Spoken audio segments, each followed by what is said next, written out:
দারুণ স্বাদের একটা রেসিপি। আমি রান্না করে তো পুরাই বিদা হয়ে গেছি, একদম পাতিলের ভাতও শেষ, তরকারিও শেষ।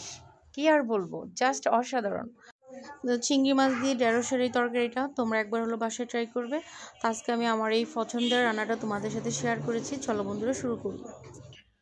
হ্যালো, আসসালামু আলাইকুম। কেমন আছো সবাই? আশা করি ভালো আছো। তো সকাল থেকে আজকে ভিডিওটা শুরু করতেছি। তো আজকে কোনো নাস্তা বানাই নাই, ভাবলাম শরীরটা ভালো লাগতেছে না, রান্না করে ফেলি একেবারে। তো ডিম সিদ্ধ করে খেয়ে নিয়েছি। আর বড় ছেলে হচ্ছে মাদ্রাসায়, আয়ান এখনো ঘুমাচ্ছে। আর এখানে আজকে রান্না করব হচ্ছে, দেখো, এই চিংড়ি মাছ দিয়ে, ঢেঁড়স দিয়ে, সাথে হচ্ছে এরকম সাইজের 2টা আলু দিয়েছি, দেখো। তো এই চিংড়ি মাছ আর ভেন্ডি তরকারি কিন্তু অনেক বেশি মজা। এই যে চিংড়ি মাছ নিয়েছি, দেখো, ছোট ছোট চিংড়ি মাছ এরকম। তো চলো এখন রান্নাটা করে নিব। তো সাথে থাকো, ভিডিওটি তোমরা দেখতে থাকো বন্ধুরা। ভালো লাগবে লাইক করে শুরু করে দিও ভিডিওটা। তো চলো রান্নায় চলে যাই।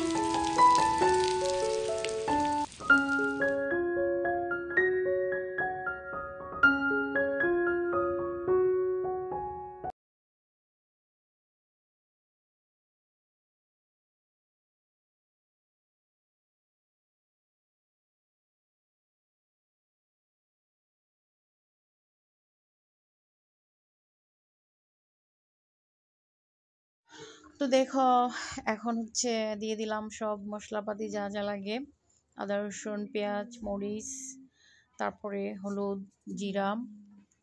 তো এই রান্নাটা কিন্তু অনেক বেশি মজা হয়, আমি অনেক পছন্দ করি এই রান্নাটা। মানে তোমরা অবশ্যই বাসায় ট্রাই করে পরে আমাকে কমেন্ট করবে, এখন কমেন্ট করার দরকার নাই। তো দেখো, মশলাটাকে ভালো করে কষায় নিয়ে দিচ্ছি। তো চিংড়ি মাছটা কিন্তু আমি ভাজি নাই, চিংড়ি মাছটাকে আমি এভাবে করে দিয়ে দিচ্ছি। এখন হচ্ছে এই চিংড়ি মাছ সহ মশলাটাকে প্রায় 5 থেকে 6 মিনিটের মতো কষাতে হবে, যেন চিংড়ি মাছটা বাজার কাজ করে পেলে এই মশলার সাথে। তো দেখো আমি কিভাবে কি করতেছি, তোমরা অবশ্যই সাথে থাকো আর হচ্ছে ভিডিওটা দেখতে থাকো। ভিডিও যদি ভালো লাগে অবশ্যই লাইক কমেন্ট করে দিও বন্ধুরা। আর তোমরা কিন্তু ভিডিওতে লাইক দিতে চাও না, লাইকের কি অনেক বেশি দাম আমি বুঝি না, সবাই ভিডিও দেখো কিন্তু লাইক দিতে চাও না। তো সবাই একটু লাইক করে দিও ভিডিওতে, আর দেখতে থাকো। যদি ভালো লাগে অবশ্যই আমাকে কমেন্ট করে জানাবে, আর এভাবে একবার হলো বাসায় ট্রাই করবে। তো আমার মশলাটা প্রায় কষানো শেষ, এই পর্যায়ে আমি আমার কেটে রাখা সে আলু আর ঢেঁড়সগুলো দিয়ে দিছি। তো এই ঢেঁড়স আর হচ্ছে চিংড়ি মাছ সহ ভালো করে কষাবো।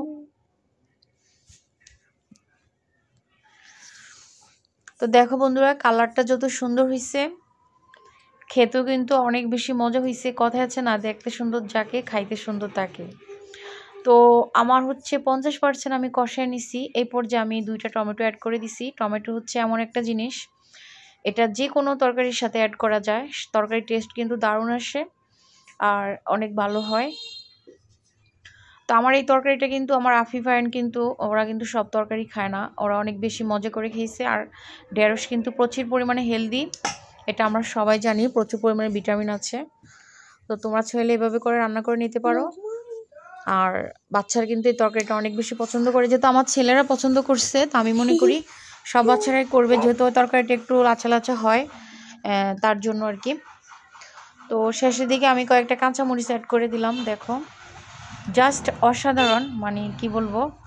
তো আমার আজকের ভিডিওর বয়েছে একটু গাড়ি ঘোড়ার আওয়াজ আছে বন্ধুরা, তোমরা কেউ কিছু মনে করো না, কারণ আমি একটু গাড়ি ঘোড়ার পাশে আছি, তাই তোমাদেরকে আগেই বলে দিলাম। তো বন্ধুরা, ভিডিওটা কেমন হয়েছে অবশ্যই কমেন্ট করে জানিয়ে দিবা। আর আজকের ভিডিওটা আমি এখানে শেষ করছি। সবাই অনেক বেশি ভালো থাকবে, সুস্থ থাকবে। দেখা হবে অন্য কোনো নতুন ব্লগ ভিডিওতে। আসসালামু আলাইকুম।